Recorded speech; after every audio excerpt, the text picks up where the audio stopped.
Aqui, Liberty Chiaca, deputado da UNITA, obrigado uma vez mais por, também. Pergunto, qual é a visão da UNITA relativamente a esta questão?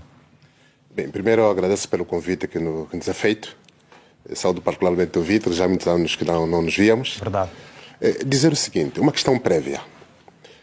Do ponto de vista da governação, a legitimidade daquele que governa parte de duas questões fundamentais. Primeiro, o compromisso que o governante assume com os cidadãos, tanto na fase eleitoral. Segundo, a confiança que é depositada pelo povo. Portanto, partindo deste princípio, quero dizer o seguinte. É importante que aquilo que o governo faz esteja, a partida, comprometido na fase da campanha eleitoral. Não constou do programa de governo do MPLA a divisão político-administrativa. E é uma questão que é fundamental. Para haver confiança, você tem de dizer aquilo que vai fazer. Não se pode surpreender. Portanto, é preciso que tenhamos uma legitimidade inquestionável. Que o governo pode fazer a divisão? Pode, sim, senhora. Pode propor a divisão? Pode. Mas será que é justo, é legítimo que faça alguma coisa que não teria prometido? Qual é a desconfiança da UNITA relativamente a esta decisão do governo em dividir o país neste momento? Como é que nós vamos aumentar o número de províncias neste momento? Na nota introdutória, o Vítor disse muito bem. Surpreender o país. Como é que a governação vai surpreender? A governação tem de ser previsível para termos confiança. Qual é o fim, mais qual é o fim deste objetivo? Portanto, é mais político, é mais social, é mais económico? Infelizmente, é eminentemente político-eleitoral. Infelizmente. E eu digo mais, o senhor secretário de Estado acabou por responder. Nós temos um modelo de Estado que é excessivamente centralizador. E felizmente a Constituição ela remete a uma solução. Se nós queremos aproximar serviços, criemos municípios. Os municípios temos só 64. São poucos, mas a partir do que é que devemos fazer? Vamos institucionalizar as autarquias. Aquilo que não foi realizado em 2020 como se previa. Com certeza. Portanto, o fim último da divisão político-administrativa, tá, o que nós queremos fazer agora, em rigor, é engordar o Estado. Portanto, nós não estamos a fazer a descentralização político-administrativa. Atenção. O governo quer fazer a desconcentração. Que custos? Eu gostaria de rapidamente fazer referência a alguns critérios. Se nós queremos fazer a divisão política-administrativa, obviamente o governo teria definido alguns critérios. Primeiro critério, político-administrativo. Em rigor, visa o controle do território. É urgente? Não é urgente. As condições atuais, a divisão política atual, permite controlar o nosso território? Permite, sim, senhora. Nós queremos aproximar serviço. Muito bem. Será que o modelo centralizador que nós temos é eficaz? Não é eficaz. Qual é a saída? É a descentralização. A descentralização devemos fazê-la por via das autarquias. É isso que o governo está fugindo. Ou seja, para a UNITA, o governo está a tocar no efeito e não na causa do problema. Com certeza. Eu vou agora para si, Liberty. Ouvimos os nossos telespectadores, lemos as mensagens também. O problema da administração do território tem exatamente a ver com a sua extensão ou com a capacidade administrativa? E eu pergunto-lhe isso com a seguinte comparação. Se olharmos para a extensão territorial de Benguela versus a sua administração, em comparação com Luanda versus Bengo, que está aí próximo, o que é que se pode dizer em função destes exemplos mesmo? Primeiro dizer o seguinte, eu gostava de... O governo está sozinho nesta decisão? Gostava de fazer duas notas em relação à intervenção do Sr. Secretário de Estado, que muito respeito e conheço. Bem, um abraço à distância ao Sr. Secretário de Estado, Márcio. Vítor, dizer o seguinte, é importante que o governo, enquanto uma entidade constituída de agentes, de servidores públicos, saiba ouvir, saiba comunicar, saiba negociar com a cidadania. Mas atenção que na Lunda Norte, o ministro Adão de Almeida fez questão de se referir que é um processo de auscultação e que o Presidente não vai tomar decisão absolutamente nenhuma se as pessoas não estiverem plenamente de acordo. Portanto, é um processo normal. É um mês, sim, mas não está nada definido. Certo. Eu faço essa observação...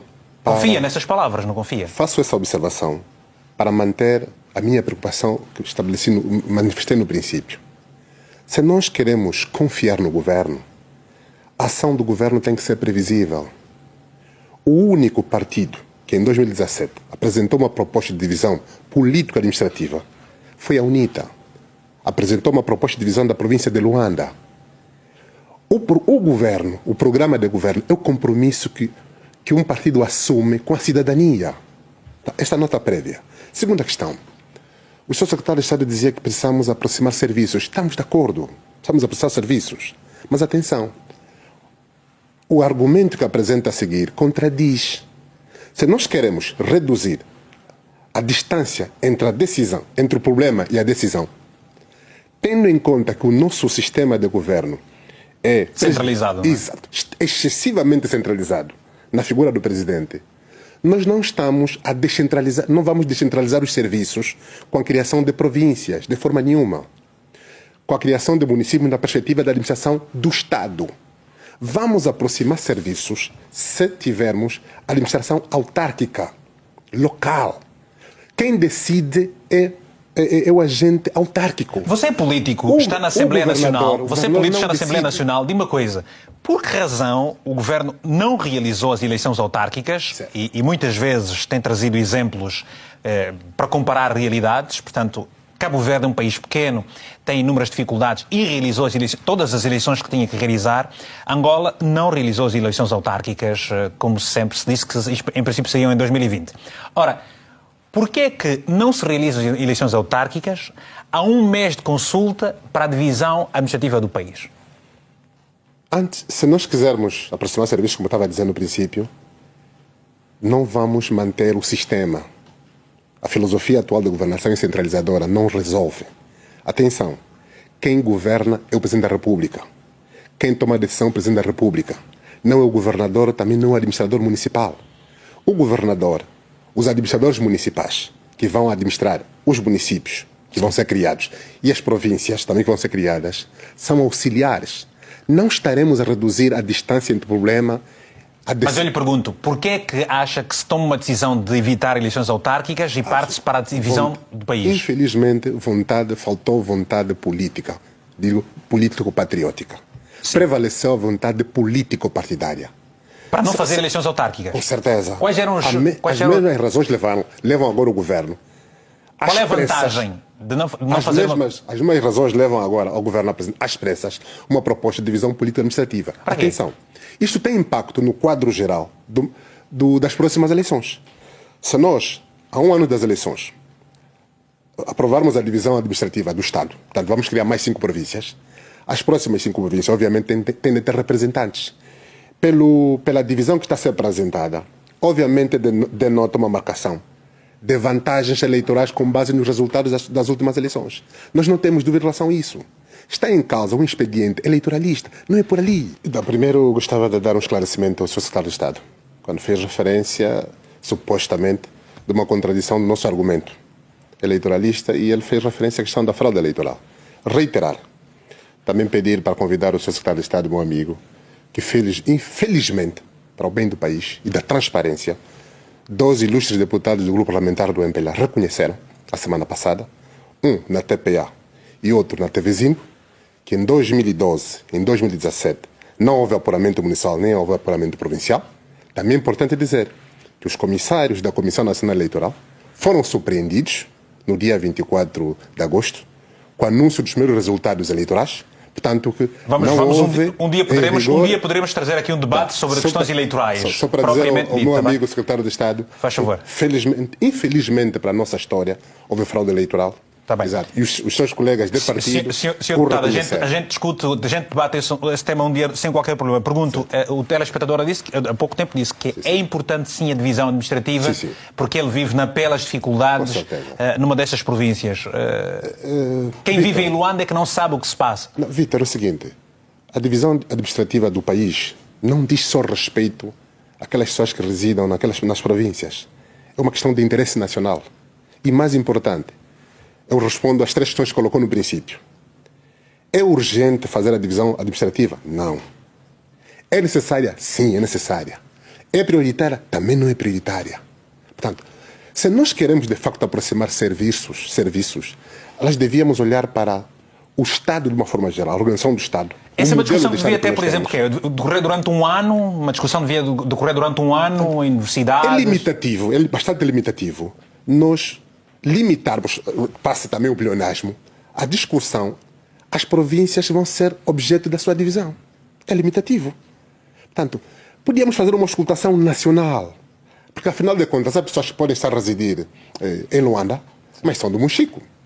Questões de interesse nacional envolvem toda a cidadania. Portanto, só para tranquilizar o... E eu lhe pergunto aqui antes mais, acha que o Governo está a fingir que está a auscultar, porque li nas redes sociais, num dos nossos telespectadores, que diz que, na verdade, o Governo tem tudo preparado para aprovar essa decisão, independentemente das pessoas que estejam a ser auscultadas disserem que sim ou não?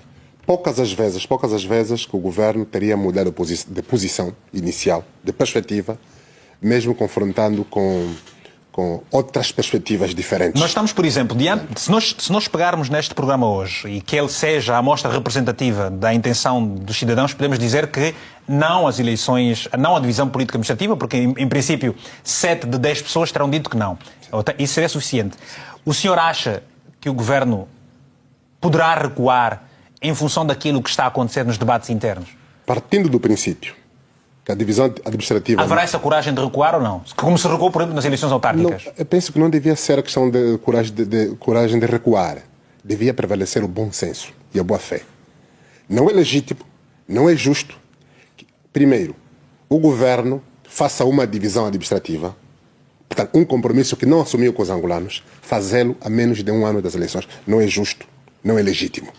Mais importante, também não é legítimo que se desencadeie um processo de dívida com impacto sério, da perspectiva econômica, do ponto de vista social, do ponto de vista histórico, cultural. Portanto, há um ano das eleições, isso não tem como não parecer um expediente eleitoralista.